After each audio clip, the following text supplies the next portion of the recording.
welcome back. We're in 2 Samuel chapter 21. Before we start, let us just give a prayer of thanks. Father God, we are humbled and thankful to be able to share in a reading with you. I pray for your presence and your message and your truth to show through, not my voice. Father God, whatever the viewer is going through, I pray that you bless them today. Fill their heart, steady their mind. May we be able to receive and understand your word. May we be able to share it when appropriate. We give you all the praise and glory. Amen. David avenges the Gibeonites, chapter 21. Now there was a famine in the days of David for 3 years, year after year, and David inquired of the Lord. And the Lord answered, "It is because of Saul and his bloodthirsty house, because he killed the Gibeonites." So the king called the Gibeonites and spoke to them. Now the Gibeonites were not of the children of Israel, but of the remnant of the Amorites. The children of Israel had sworn protection to them, but Saul had sought to kill them in his zeal for the children of Israel and Judah. Therefore David said to the Gibeonites, "What shall I do for you?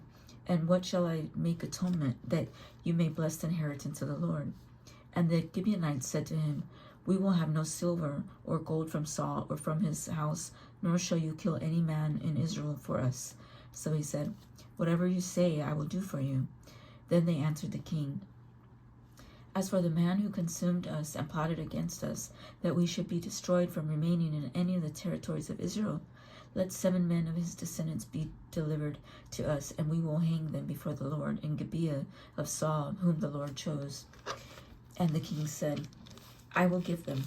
But the king spared Mephibosheth, the son of Jonathan, the son of Saul, because of the Lord's oath that was between them, between David and Jonathan, the son of Saul.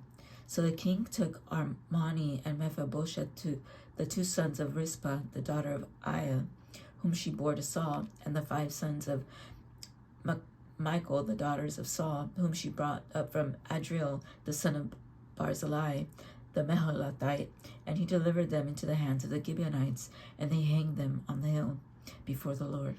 So they fell, all 7 together, and were put to death in the days of harvest, in the first days in the beginning of barley harvest. Now Rizpah, the daughter of Aiah, took sackcloth and spread it for herself on the rock from the beginning of harvest until the late rains poured on them from heaven. And she did not allow the birds of the air to rest on them by day, nor the beasts of the field by night. And David was told what Rizpah, the daughter of Aiah, the concubine of Saul, had done. Then David went and took the bones of Saul and the bones of Jonathan his son from the men of Jabesh Gilead, who had stolen them from the streets of Bethshan, where the Philistines had hung them up, after the Philistines had struck down Saul in Gilboa. So he brought up the bones of Saul and the bones of Jonathan his son from there, and they gathered the bones of those who had been hanged.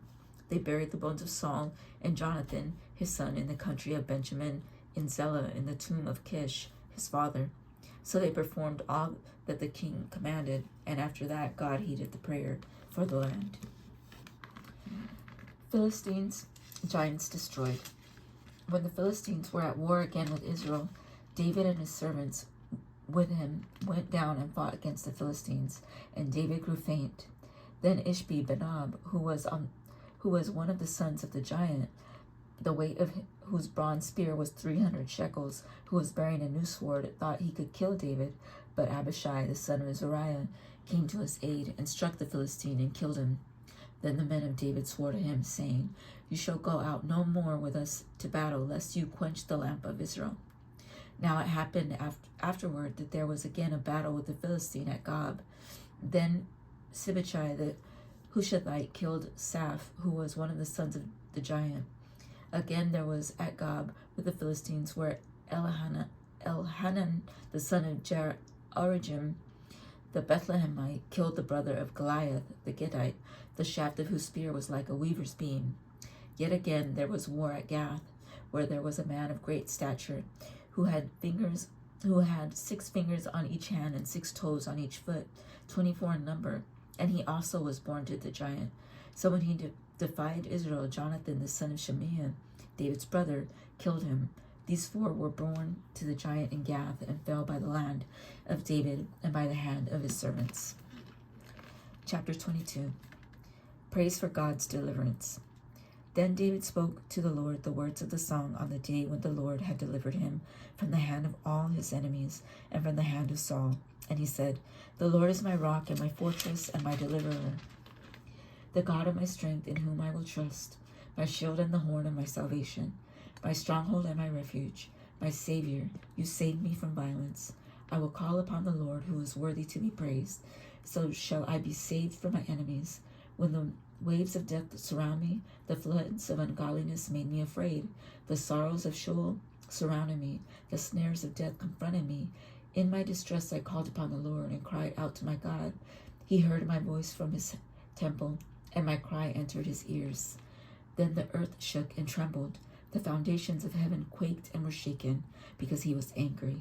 Smoke went up from his nostrils, and devouring fire from his mouth. Coals were kindled by it. He bowed the heavens also, and came down with darkness under his feet. He rode upon a cherub and flew, and he was seen upon the wings of the wind. He made the darkness canopies around him, dark waters and thick clouds of the skies. From the brightness before him, coals of fire were kindled. The Lord thundered from heaven, and the Most High uttered his voice. He sent out arrows and scattered them, lightning bolts, and he vanquished them. Then the channels of the sea were seen. The foundations of the world were uncovered. At the rebuke of the Lord, at the blast of the breath of his nostrils, he sent from above. He took me. He drew me out of many waters. He delivered me from my strong enemy, from those who hated me, for they were too strong for me. They confronted me in the day of my calamity, but the Lord was my support. He also brought me out into a broad place. He delivered me because he delighted in me. The Lord rewarded me according to my righteousness, according to the cleanness of my hands. He has recompensed me, for I have kept the ways of the Lord, and have not wickedly departed from my God. For all his judgments were before me, and as for the statutes, I did not depart from them. I was also blameless before him, and I kept myself from my iniquity. Therefore the Lord has recompensed me according to my righteousness, according to my cleanness in his eyes. With the merciful you will show yourself merciful. With a blameless man you will show yourself blameless. With the pure you will show yourself pure, and with the devious you will show yourself shrewd. You will save the humble people, but your eyes are on the haughty, that you may bring them down. For you are my lamp, O Lord. The Lord shall enlighten my darkness. For by you I can run against a troop. By my God I can leap over a wall. As for God, his way is perfect. The word of the Lord is proven.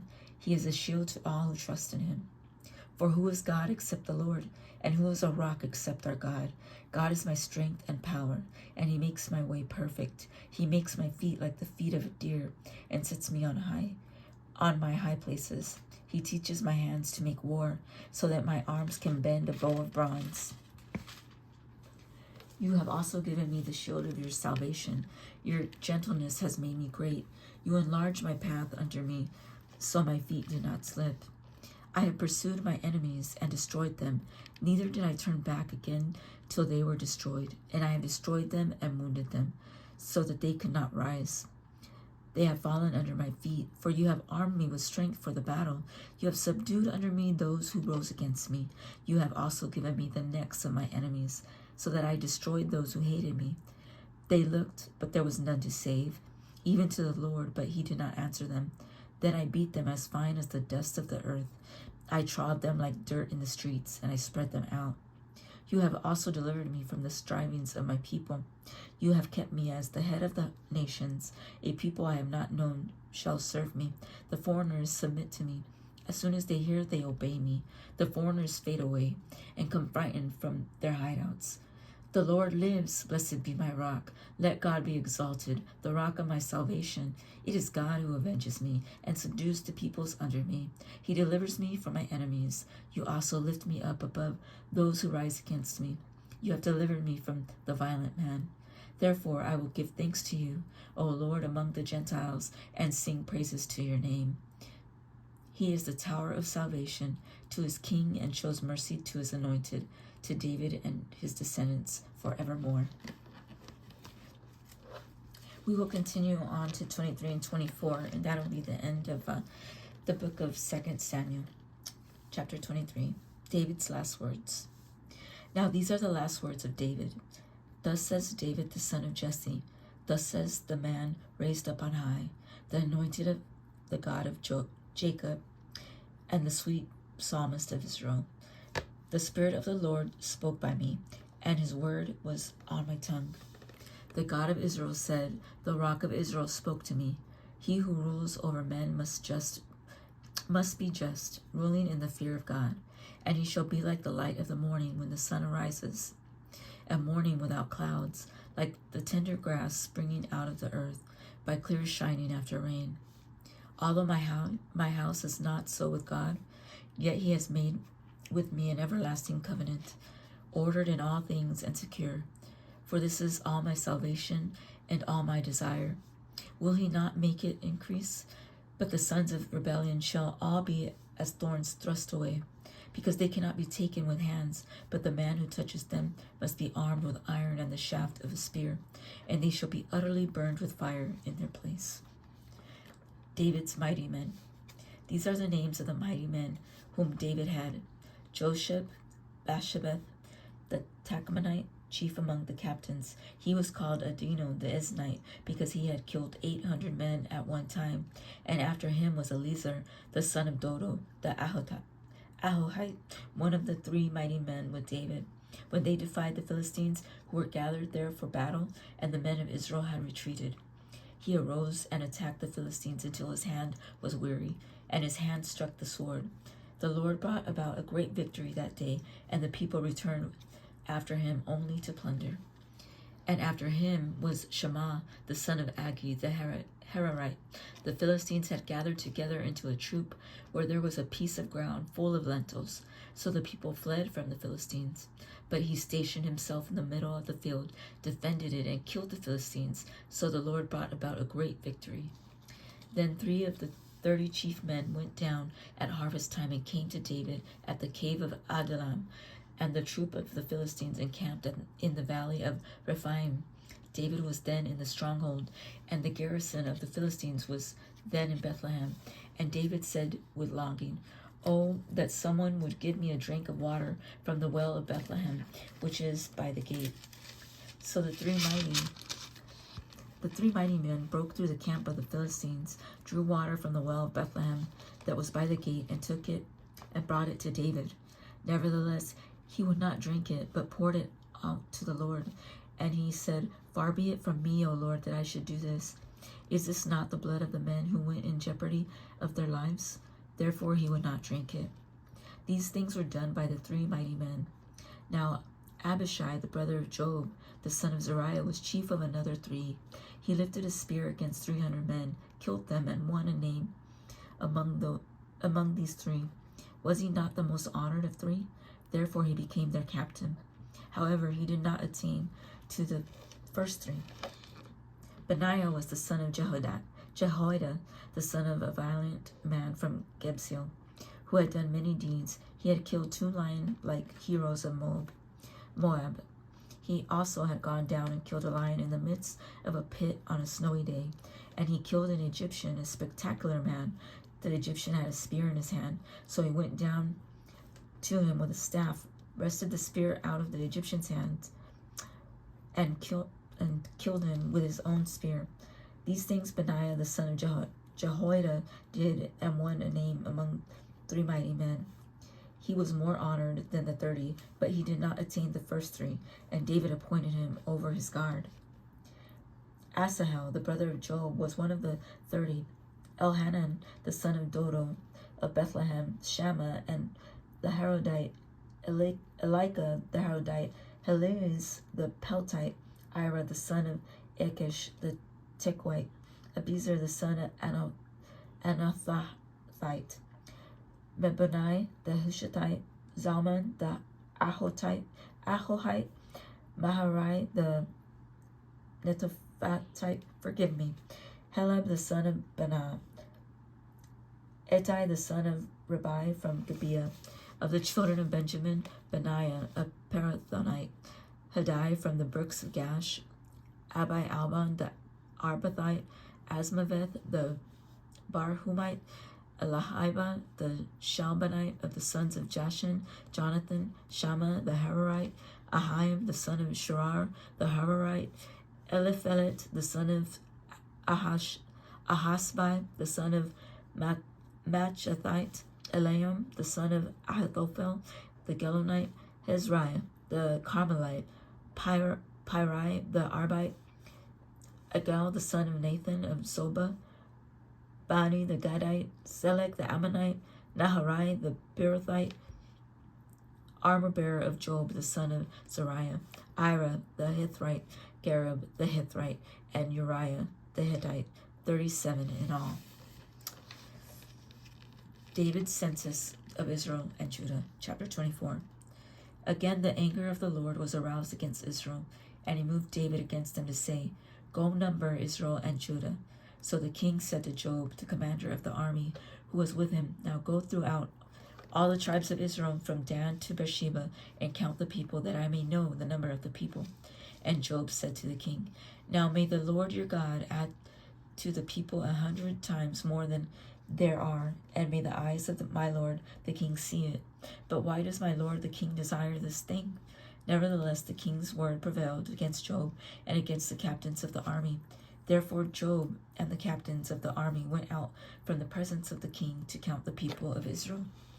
And they crossed over the Jordan and camped in Aroer on the right side of the town, which is in the midst of the ravine of Gad, and toward Jazer.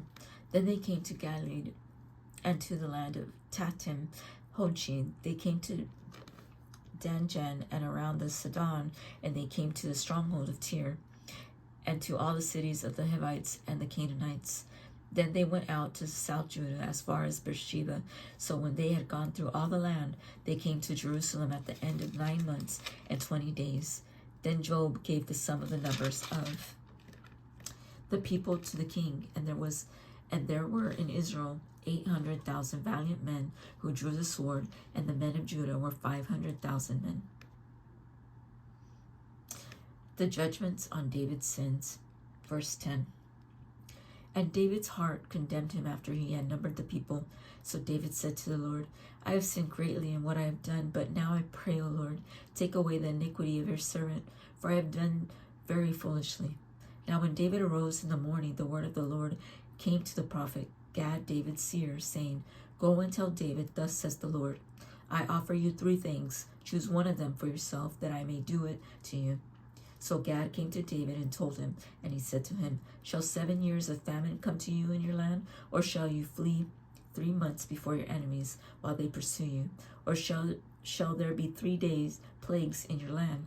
Now consider and see what answer I should take back to him who sent me. So there's an ultimatum, there's a choice of 3. And David said to Gad, I am in great distress. Please let us fall into the hand of the Lord. For his mercies are great, but do not let me fall into the hand of man. So the Lord sent a plague upon Israel from the morning till the appointed time. From Dan to Beersheba 70,000 men of the people died. And when the angel stretched out his hand over Jerusalem to destroy it, the Lord relented from the destruction and said to the angel who was destroying the people, It is enough, now restrain your hand. And the angel of the Lord was by the threshing floor of Araunah the Jebusite. Then David spoke to the Lord when he saw the angel who was striking the people, and said, Surely I have sinned, and I have done wickedly. But these sheep, what have they done? Let your hand, I pray, be against me and against my father's house. The altar on the threshing floor, verse 18. And Gad came, I'm so sorry. And Gad came, excuse me. I'm trying to adjust here. And Gad came that day to David and said to him, Go up, erect an altar to the Lord. We're going to start that again because it is about the angel of the Lord being there and just the whole scene. I don't want to read it too fast.